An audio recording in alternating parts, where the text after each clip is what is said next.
자, 이제 데이터 원본을 표로 만들어 놨으면 표를 기반으로 해서 저희가 피벗 테이블을 돌려서 분석을 하시는 게 가장 깔끔한 방법이시거든요. 자, 여러분들이 이제 예를 들어서 이 데이터 구조에서요, 대리점별 수량의 최소값, 최소 수량, 대리점별 최소 수량에 대한 부분을 만들어 내시려고 하시면 크게 어려운 부분은 아닙니다만, 자, 이 부분을 저희가 그냥 기능적으로 한번 살펴보시면, 대리점에 대한 부분을 제가 만약 강남점을 선택할게요. 강남점을 선택하시면 강남점에 대한 부분에 대해서 최소 수량은 지금 보시는 것처럼 5가 되겠죠. 5가 됩니다. 자, 그 다음에 교대점에 대한 부분에서의 최소 수량도 5가 되네요. 그렇죠?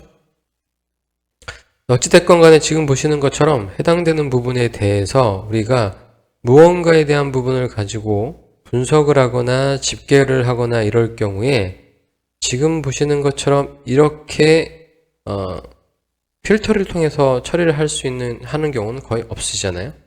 자, 우리가 어떠한 내용에 대한 부분들의 함수를 적용하려고 하시면 지금 보시는 것처럼 대리점이라고 하는 영역에서 내가 응함점을 기준으로 보겠다라고 하면 각각의 라인별로 이게 응함점이 맞냐?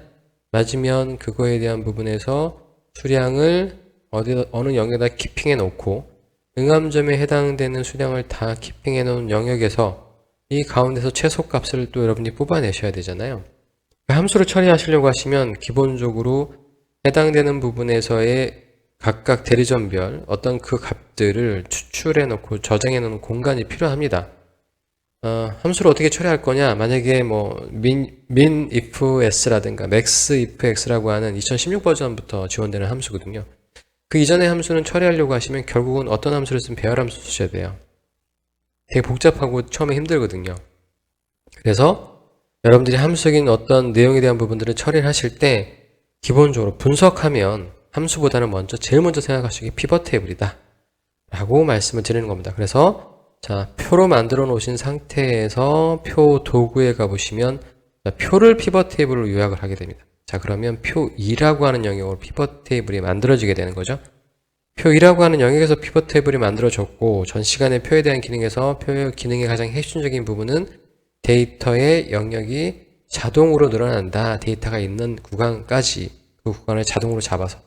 그러니까 우리가 아까 보셨던 것처럼 A1부터 G의 1049라고 하는 이 영역을 표 2로 만들어버리면 데이터가 밑으로 쌓이든 옆으로 쌓이든 그때 또 계속 표 2잖아요.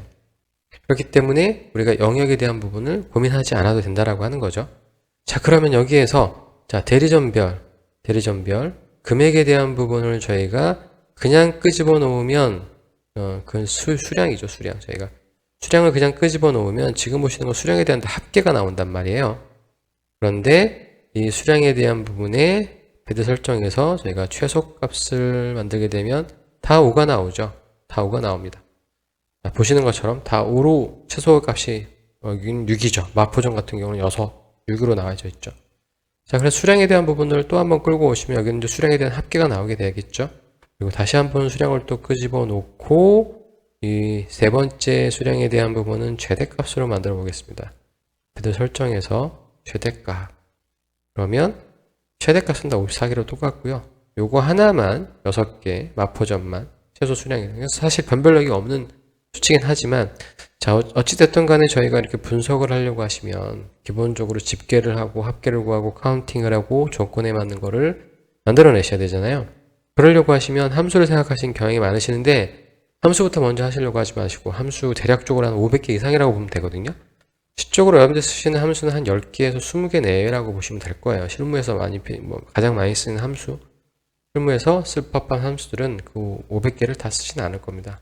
또 특수 파트도 있고요. 재무 파트 같은 경우는 나름대로 이제 필요하신 함수가 일반 함수보다는 더 특화되어 있는 경우가 많기 때문에 또는 연구실에서 필요한 그런 그 함수들 분명히 있기 때문에 그런 것들을 제외한 특별한 상황을 제한 일반적인 우리 상황에서는 보통 한 10개, 많아야 10개, 20개까지도 필요하지 않을 것 같아요. 전반적으로 보시면. 하지만 그런 함수를 쓰심으로 해서 이 가독성, 함수를 쓰심으로 해서의 익숙하지 않은 것들을 쓰셔야 되는 것들에 대한 부분에서의 여러 가지 좀 불편한 지점들이 분명히 있거든요. 그렇기 때문에 그런 것들을 먼저 생각하시기 전에 이렇게 간단하게 우리가 그러면 지금 보시는 것처럼 여기에서 제품명에 대한 부분을 제가 열방으로 갖다 놓는다라고 하면 제품명별 그 다음에 뭐죠? 그 대리점별에 대한 또 if s, 뭐 count if s, sum if s 뭐 이런 여러 가지 내용들을 우리가 아주 다양한 관점에서 볼 수가 있기 때문에요. 있기 때문에 여러분들이 좀 더 쉽게 유연하게 좀 분석을 할 수 있습니다. 물론 이제 단점도 분명히 있죠. 어떤 단점이 있냐면 우리가 이런 것들을 즉각 계산해내기 때문에 데이터 양이 많으면 그만큼 메모리를 잡아먹는 캐시 메모리에서 지금 얘가 작동이 되는 거기 때문에 대략적으로 엑셀 용량의 2배 정도의 용량이 들어간다고 생각하시면 돼요. 피벗 테이블은. 하지만 그런 것들을 저희가 일일이 다 함수를 기술하지 않고 그냥 드래그 앤 드롭만으로 해당되는 부분들을 자연스럽게 볼 수 있다라고 하는 거는 너무나도 큰 축복인 거죠. 그래서 피벗 테이블을 기반으로 해서 여러분들이 분석하시는 연습, 피벗 테이블을 좀 많이 잘 쓰시면 어차피 저희 데이터 시각화도 다 피벗 테이블 기반 하에서 차트 종류만 바꾸게 되는 거니까 그래서 피벗 테이블에 대한 이해도가 반드시 되어 있어야만 되고 피벗 테이블은 안 쓰실래야 안 쓰실 수 없을 것 같고요. 왜냐하면 워낙 강력하고 워낙 편리한 도구이기 때문에 혹시라도 피벗 테이블을 잘 안 쓰셨던 분들은 앞으로는 함수를 쓰시는 것보다 먼저 피벗 테이블을 먼저 생각하셔라. 피벗 테이블을 그리고 피벗 테이블에 대한 부분은 피벗 테이블의 모든 것이라고 하는 제 강좌가 있으니까 여러분들 여기 보시면 이 강좌는 뭐 반드시 하셔야 되는 강좌라고 보시면 될 것 같아요. 피벗 테이블 잘 모르시는 분은 무조건 하셔야 되고 잘 아시는 분들도 확인 한번 하셔서 실무적으로 피벗 테이블 어떻게 쓰고 계시는지도 한번 여러분들 확인하셔야 될 것 같습니다. 자, 이렇게 해서 피벗 테이블에 대한 간략한 내용 정리를 해드렸고요. 이제는 저희가 이런 데이터를 구조화시키고 우리가 뭐 데이터베이스적인 개념이라든가 아니면 데이터 모델링, 시각화의 개념에서 가장 필요한 이제 데이터 정교화에 관련된 부분들 얘기가 나올 텐데요. 그 부분은 다소 어려울 수 있는 내용인데 제가 나름대로 판단하기로는 제 나름대로 경험상에 비추어서 아주 조금 뭐라 그럴까요? 좀 전문적으로 들어갈 수 있는 내용들을 아주 간략하게 좀 정리를 했습니다. 그러니까 만약에 이렇게도 이해 안 되시면 다시 팔자에 없는 거라고 보셔야 되기 때문에 하지만 웬만하시면 다 이해되실 거예요. 그래서 정교화가 왜 필요한지 그리고 그 정교화의 방법들을 가지고 여러분들이 어떻게 내 데이터를 조금 더 구조화시킬 수 있을지에 대한 부분들 그리고 과연 그런 것들이 어떠한 영향을 미치는 건지에 대한 부분들에 대해서도 차근차근 여러분들이 이 개념을 잘 잡아 놓으셔야 됩니다. 다음 강좌에서 여러분들이 데이터 노멀라이제이션과 디노멀라이제이션에 대한 개념들 뭐 이런 것들 잘 정리하시면 향후 여러 과정을 들으시는 데 있어서 가장 기초가 되는 아주 근간이 되는 개념을 여러분들이 확립을 하실 수가 있게 될 겁니다.